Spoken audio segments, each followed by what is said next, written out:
Hello dear student, एक question करते हैं मॉडर्न फिजिक्स का। फोटो इलेक्ट्रिक इफेक्ट का क्वेश्चन है, नीट 2017 में आया था। और देखने में ये बहुत क्वेश्चन आसान सा लगता है, लेकिन लेंदी है। इस क्वेश्चन की खास बात ये है, the photo electric effect, the photo electric threshold wavelength for a silver this ये दिया हुआ है। The velocity of the electron ejected from silver surface by ultraviolet light of wavelength this is. कहने का मतलब है कि एक आपके पास में, आप ये मेटल ले लीजिए, ये सिल्वर ले लिया आप लोगों ने, और उसके ऊपर आप लोगों ने एक फोटोन इंसिडेंट किया, और उस फोटोन का जो वेवलेंथ था, अल्ट्रावायलेट फ्रीक्वेंसी थी इसकी 2536 इंटू 10⁻⁻10 मीटर ये था। एंड जो मेटल का जो थ्रेशोल्ड वेवलेंथ है वो आपको गिवन है 3250 इंटू 10⁻⁻10 मीटर।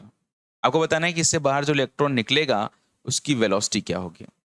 तो वेलोसिटी का मतलब इन जनरल हम लोग मैक्सिमम वेलोसिटी से लेकर चलते हैं। तो आइए देखें इस क्वेश्चन को कैसे करना चाहिए।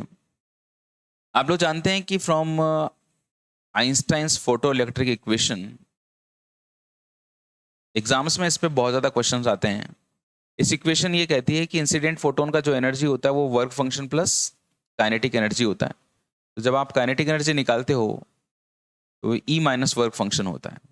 इंसिडेंट फोटोन का एनर्जी होता है H C upon lambda, and work function होता है H C upon lambda not. Lambda not is the threshold wavelength.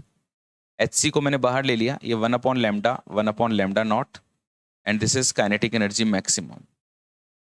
इस मैक्सिमम काइनेटिक एनर्जी को मैं लिख सकता हूँ हाफ mv²।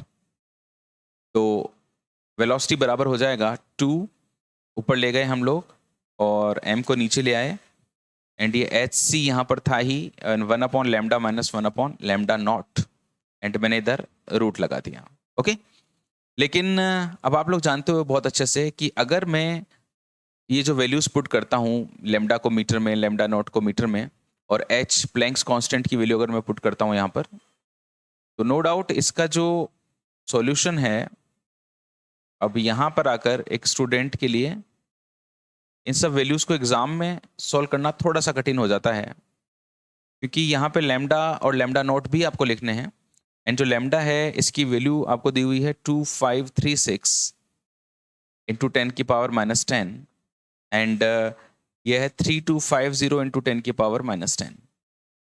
अब आपको उसका रूट सॉल्व करना है, तो नो डाउट थोड़ा सा इसमें दिक्कत आती है, लेकिन आप ऐसे अप्रॉक्सीमेट करके कर सकते हैं कि जैसे 6.6 है ना, तो यहाँ से पॉइंट हटा दीजिए तो नीचे 10 आ जाएगा, तो 66। इसको अगर मैं 64 मान लूँ तो बाहर में 8 लिख सकता हूँ। जैसे 9 है, 9 का जो पूरा रूट है इधर मैं 3 लिख सकता हूँ। ओके, इस तरह से जब हम लोग उसको सॉल्व करते हैं तो ये तो बाहर आ गई वैल्यूज, ये 2 इंटू 3 6 हो गया, और ये आपका हो गया 10⁻⁻34 प्लस 8 प्लस 31 माइनस ऊपर गया तो ये, और ये -1, और यहाँ पे दोनों से 10⁻⁻10 को मैंने बाहर निकाल लिया। इधर 2536 इंटू 3250, एंड यहाँ पे 3250 माइनस 2536 आ जाएगा। इसको जब आप सब्ट्रैक्ट करोगे तो आपको मिलेगा यहाँ पर 714, एंड जब इसको सॉल्व किया जाता है तो अप्रॉक्सीमेट 6 इंटू 10⁵ मीटर पर सेकेंड आता है। This is the answer of this question. ये ऐसा क्वेश्चन है जो एग्जाम के अंदर आपका काफी टाइम कंज्यूम कर लेता है। दिखने में आसान लगता है, लेकिन it is a very time consuming question. कोई बात नहीं, लेकिन ऐसे क्वेश्चंस के लिए you have to be prepare. अपनी प्रिपरेशन के अंदर थोड़ा थोड़ा कैलकुलेशंस करते रहिए, जिससे कि एग्जाम में भी आपको बहुत ज्यादा दिक्कत ना हो। Wish you all the best, keep connected with APG की दुनिया।